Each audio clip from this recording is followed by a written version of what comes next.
പ്രാർത്ഥിക്കാൻ എല്ലാവർക്കും ഓരോ കാരണങ്ങളുണ്ട്. ആലപ്പുഴ ചേർത്തലയിലെ ഒരു ലോട്ടറി ഏജന്റിന്റെ പ്രാർത്ഥനയുടെ കാരണം വിചിത്രമാണ്.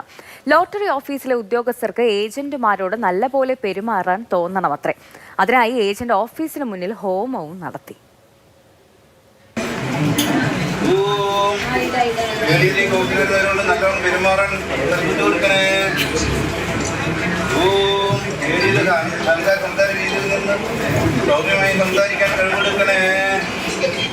ക്ഷേത്രമുറ്റമല്ല, ചേർത്തലയിലെ ലോട്ടറി ഓഫീസ് പരിസരമാണ്.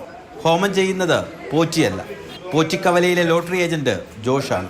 പൂജയ്ക്കും പ്രാർത്ഥനയ്ക്കുമുള്ള കാരണം ജോഷ് തന്നെ പറയും. 2100 ടിക്കറ്റാണ് എൻ്റെ കോട്ട.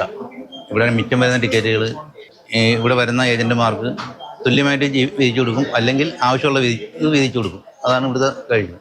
ഒരു 3 തവണത്തെ ടിക്കറ്റ് എനിക്ക് തന്നില്ല. ഞാൻ 900 ടിക്കറ്റ്, അതിൻ്റെ തലേദിവസം 3000 ടിക്കറ്റ് തന്ന എനിക്ക് എൻ്റെ കോട്ട മാത്രം 2100 ടിക്കറ്റ് തന്നു. അന്നേരം ഞാൻ DLA-ക്ക് പരാതി കൊടുത്തു. പരാതി ഇട്ട് അജി സാറിനെ വിളിച്ച് പറഞ്ഞു, തിരുവനന്തപുരത്തേക്ക് വിളിച്ച് പറഞ്ഞു.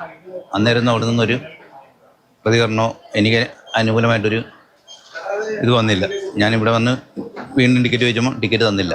അന്നേരം ഞാൻ എതിരായിട്ട് എനിക്കറിയാവുന്ന രീതിയിൽ ഒരു വ്യത്യസ്തമായ അർച്ചന നടത്തിയെന്ന് മാത്രമേ ഉള്ളൂ. ജോഷിന്റെ ഹോമത്തിന് പിന്നാലെ കഴിഞ്ഞ ദിവസത്തെ സ്ത്രീശക്തി ലോട്ടറിയുടെ 1ാം സമ്മാനം ചേർത്തലയിൽ എത്തിയിട്ടുണ്ട്. പക്ഷേ ചിലപ്പോൾ ജോഷിന് നല്ല പണി കിട്ടിയേക്കും.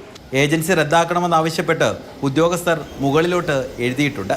ജോഷിന്റെ വഴിവിട്ട ആവശ്യങ്ങൾക്ക് വഴങ്ങാത്തതാണ് ഹോമപ്രകടനത്തിന് പ്രേരണയെന്ന് ഉദ്യോഗസ്ഥർ വിശദീകരിക്കുന്നു.